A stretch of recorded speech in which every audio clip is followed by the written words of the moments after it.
To harmony and hues talk show.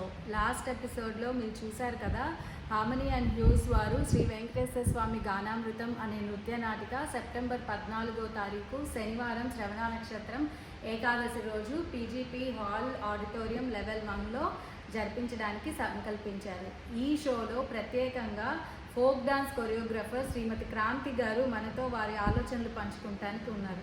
Welcome Kranti గారు. Thank you. ఈ వెంకటేశ్వర స్వామి గానామృతం గురించి ఫస్ట్ టైం మీరు ఎవరి ద్వారా విన్నారు? విన్న తర్వాత మీకు ఎలా అనిపించింది? నేను ఫస్ట్ టైం ఈ గానామృతం గురించి నా ఫ్రెండ్ శేషు ద్వారా విన్నాను. ఆవిడ ఇందులో చాలా ముఖ్య పాత్ర పోషిస్తున్నారు. ఇది గానామృతం అన్నప్పుడు ఆ గానం చేస్తున్నది శ్రీమతి శేషు గారే.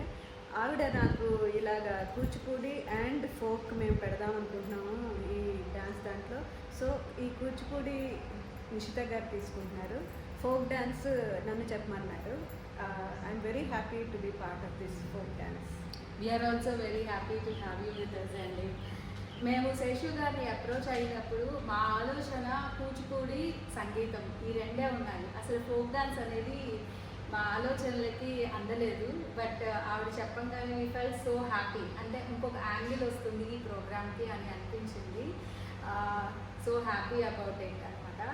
ఇప్పుడు మేము అలా అనుకున్న తర్వాత ఫోక్ డ్యాన్స్ అని అంటే ఓకే అనిపించినా సరే, ఇది ఈ మొత్తం కార్యక్రమంలో ఎలాగా సమన్వయం అవుతుంది అనేది అర్థం కాలేదు. సో దాని గురించి కొద్దిగా మీరు వివరిస్తారా? మీకు అసలు ఎలాగా కుదురుతుంది అనిపించింది అని? తప్పకుండా. అదే ఇది డ్యాన్స్ డ్రామా అనగానే ఈ ఫోక్ డ్యాన్స్ ఎక్కడ అసలు ఎలా వస్తుంది అన్నప్పుడు నేను వాళ్ళు ఇచ్చిన గానామృతం బుక్ అంతా చదివినప్పుడు నాకు ఆకాశరాజు చోళరాజు అనే కాన్సెప్ట్ ఒకటి ఉంటుంది. అది ఎప్పుడు వస్తుందంటే వెంకటేశ్వర స్వామి భూలోకానికి వచ్చినప్పుడు ఆయన మానవ మాతృలాగా ఉండి ఆయన మనం పడే కష్టాలు అవన్నీ పడి చాలా న్యాచురల్గా ఉంటుంది.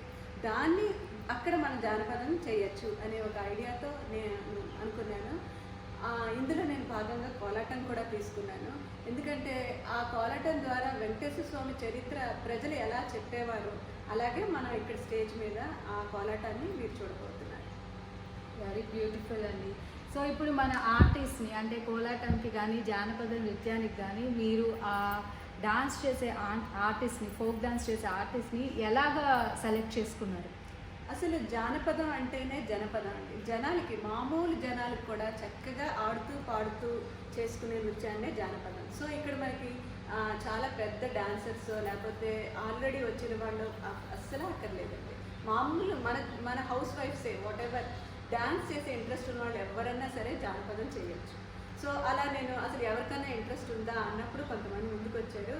వాళ్ళకి ఎన్నో పనులున్న చాలా శ్రమతో చక్కగా ప్రాక్టీస్కి వచ్చి నేర్చుకుంటున్నారు. అలాగే మేము మొత్తం ఈ జర్నీ అంతా ఆ వెంకటేశ్వర నామంతో ప్రతిరోజు చాలా చాలా ఎంజాయ్ చేస్తూ వస్తున్నాం.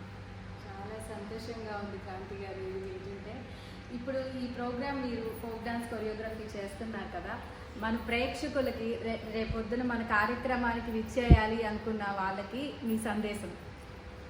ఇది తప్పకుండా ఈ ప్రదర్శన ద్వారా ప్రతి ఒక్కళ్ళు తమ ఆనందాన్ని, అనుభూతిని, అందమైన అనుభూతిని తప్పకుండా వాళ్ళతో పాటు తీసుకెళ్తారని, మళ్ళీ మళ్ళీ ఇలాంటి ప్రోగ్రామ్స్ చేస్తే బాగుంటుందని అందరూ అనుకుంటారు. అది మాత్రం ఖచ్చితం.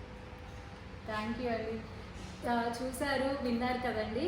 ఈ కార్యక్రమం వెంకటేశ్వర స్వామి గానామృతం సెప్టెంబర్ 14వ తారీఖు శనివారం మన పీజీపీ హాల్ లెవెల్ 1 ఆడిటోరియంలో తప్పకుండా రండి. See you all on September 14th.